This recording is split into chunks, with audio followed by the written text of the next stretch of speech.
ओम नमो भगवते वासुदेवाय नमो नमः। आज 28वां अध्याय, जिसके अंदर जो पुरंजन है उसको स्त्री योनि प्राप्त होती है और जो अविज्ञात है उससे उसे उपदेश प्राप्त होता है। तो इस अध्याय में उसके बाद क्या होता है, जो यवन राज है वह अपनी बहन कालकन्या और अपने भाई प्रजावर के साथ पूरी सेना के साथ पृथ्वी पर सर्वत्र विचरता रहता है। जब कालकन्या उसकी बहन बन जाती है तब उसे यह पुरंजनपुरी दिखती है। यह पुरंजनपुरी वही नगरी है जो सभी प्रकार के भोग विलास से उपयुक्त है। अब वह इसको लूटने के लिए आता है। यवन राज के आते ही यहाँ का सबसे पहले तो श्री कीर्ति यश सब कुछ नष्ट हो जाता है। ये नष्ट होने के बाद राजा पुरंजन उसको बड़ी चिंता और भय लग जाता है कि यवन राज भय यहाँ पर आ गया है। गंधर्व और जो गंधर्वियाँ हैं उन्होंने सबको तंग करना शुरू कर दिया है, पूरी नगरी को लूटना शुरू कर दिया है। पूरी नगरी तहस नहस होती जा रही है, नष्ट होती जा रही है। अब बड़ा भय लग रहा है उस पुरंजन को, जो कि स्त्री मोह में लंपट हुआ पड़ा था, प्रजा के कर्ज पे ऐशो आराम कर रहा था, जिसे किसी प्रकार की उस समय चिंता नहीं थी। और अब यवन राज, गंधर्व, गंधर्वियों, काल कन्या और प्रजावर के आने के बाद उसे अब चिंता सता रही है। यवनों उसने उसे घेर रखा है, वह उसे ले जाने के लिए तैयार खड़े हैं। यह सब देखकर बड़ा ही चिंता में है, बड़ी भारी चिंता अब उसे हो गई है, क्योंकि वह जान गया है कि अब इस शरीर को छोड़ने का समय आ गया है। वह गंधर्व और यवन उसके आसपास आ जाते हैं और यवन राज वहां पर आकर उसे वैसे ही बांध देते हैं जैसे कि एक पशु को बांधते हैं। इतने में ही जो उसका बड़ा भाई प्रजावर होता है वह पूरी नगरी के अंदर आग लगा देता है।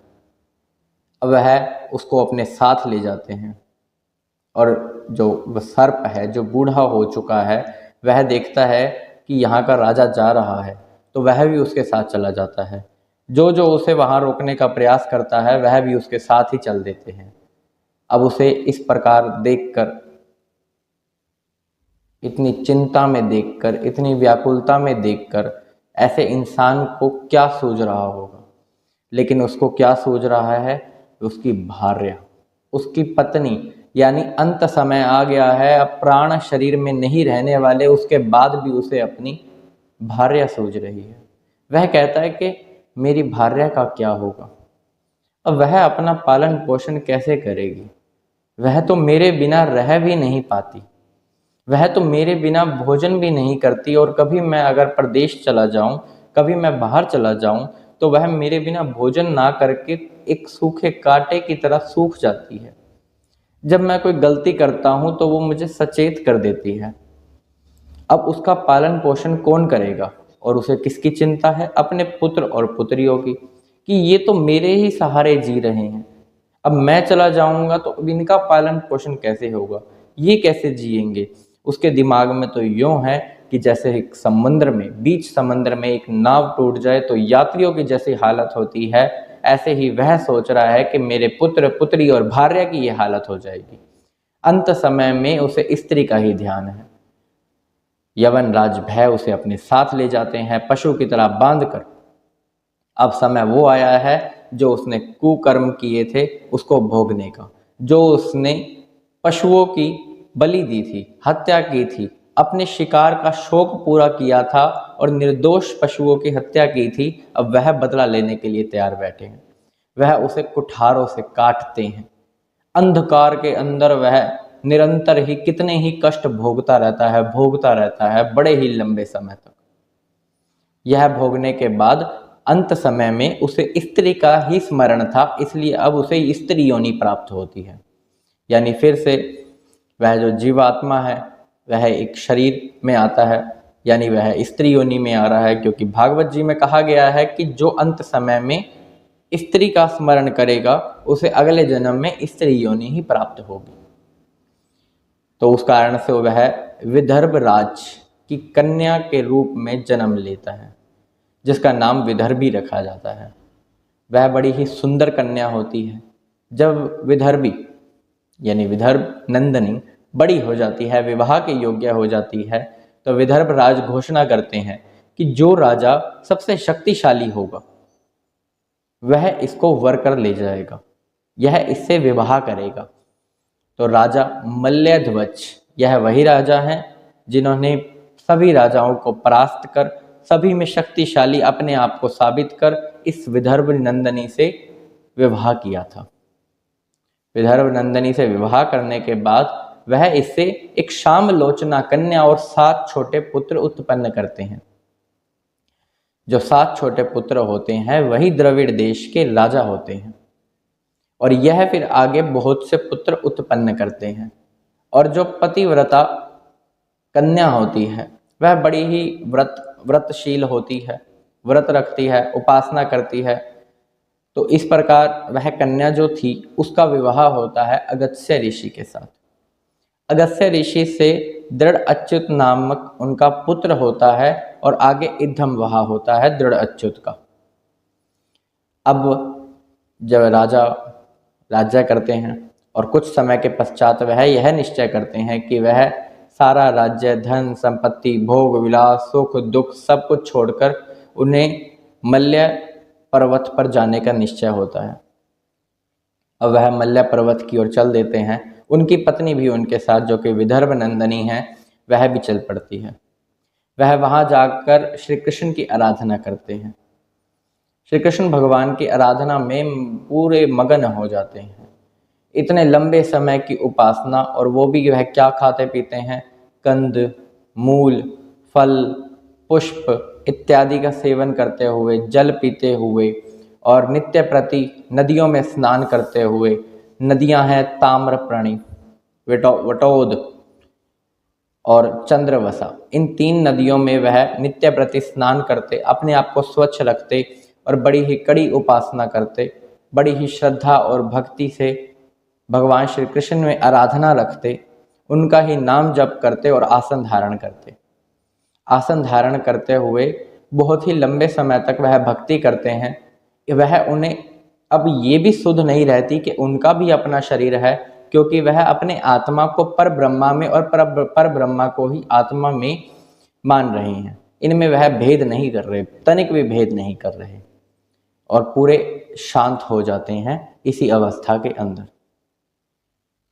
अब उनकी पत्नी, जो कि विदर्भ नंदनी है, विदर्भी है, वह नित्य प्रति जो अपना क्रम है, पाठ पूजा करके वह चीर वस्त्र धारण करती है। उसके बाल उलझे हुए हैं तो उसमें लटें पड़ गई हैं। वह अपने पति की सेवा करती है, तो नित्य क्रम के हिसाब से वह सेवा करने के लिए फिर से आसन पर बैठे हुए अपने पति के पास आती है।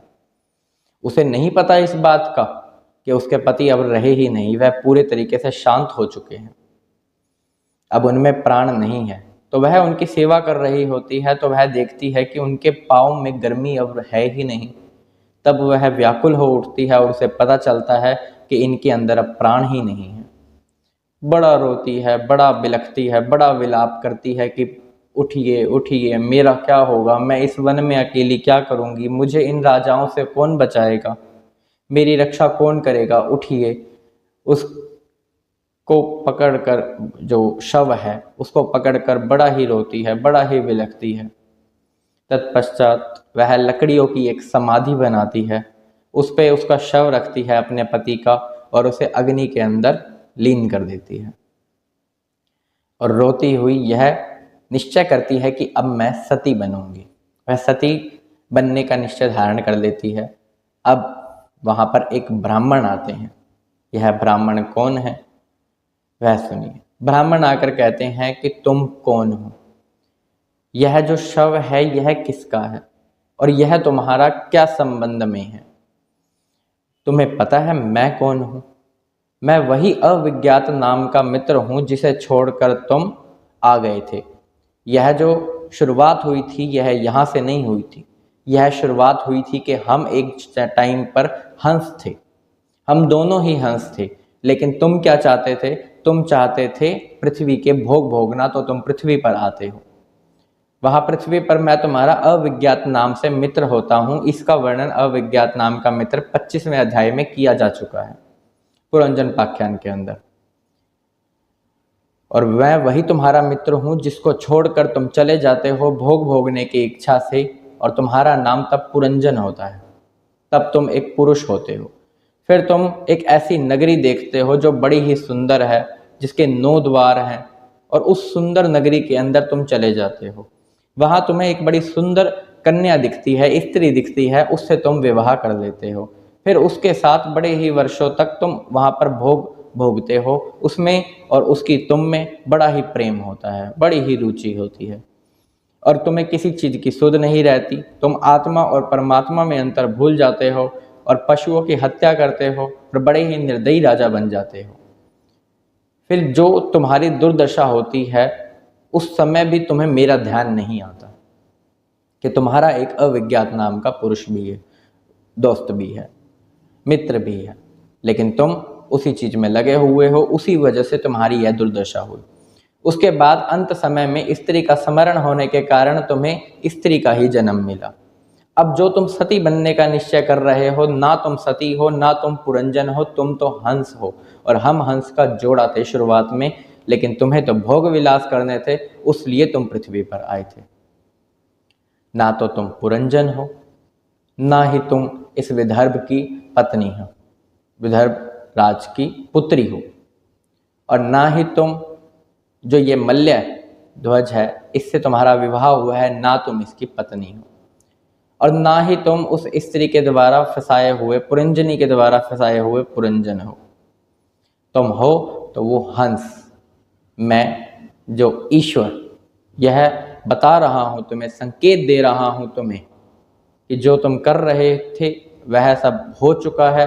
अब ना तुम कोई सती हो, ना तुम पुरंजन हो। जो हंस रूप यहाँ पर ईश्वर है वह उसे संकेत दे रहे हैं, वह उसे समझाते हैं, वह उसके आगे से मोह माया का पर्दा हटाते हैं। तब उस स्त्री को ज्ञान का आभास होता है और वह जान जाती है कि मैं कोई स्त्री या पुरुष नहीं हूँ, मैं तो एक हंस हूँ जो कि इसी हंस के साथ था और हमेशा से हजारों वर्षों तक इसी के साथ रहा हूँ। अब उसे ज्ञान दर्शन हो चुका है। इस प्रकार जो नारद जी हैं वह ये पुरंजन पाख्यान पूरे तरीके से वर्णन करते हैं प्राचीन ब्रही को, कि जो जो पुरंजन के साथ हुआ, अब वो तुम्हारे साथ ना हो तो तुम्हें क्या करना है। यह जो पाख्यान था या यह जो कथा थी, यह जगदीश्वर को अति प्रिय है, इसलिए नारद जी ने भी यह प्राचीन ब्रही को सुनाई।